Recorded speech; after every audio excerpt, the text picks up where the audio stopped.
Buenos días a todos. Hoy, al honor del Día de Olonjo, les voy a contar sobre una parte importante de la cultura de Saja, Olonjo.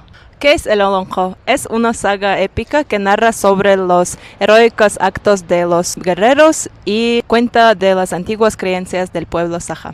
Un poco de historia. Muchos sitúan el origen del Olonjo hace más de 1200 años, cuando los antepasados del pueblo Saja vivían en su tierra ancestral y mantenían una estrecha relación con los antiguos pueblos túrquico-mongoles de Altai y Sayan. La primera grabación del Olonjo se hizo en la década de 1840. ¿Cómo se interpreta el Olonjo? En los tiempos antiguos se cantaba durante varias noches, improvisando y entrelazando diversas tramas. Se dice que los Olonjo más largos podían durar hasta más de 10 días. El Olonjo es un legado vivo, la memoria cultural del pueblo Saja, y al estudiarlo podemos aprender mucho más sobre nuestra historia y nuestra cosmovisión. Muchas gracias por estar conmigo y nos vemos en el próximo video.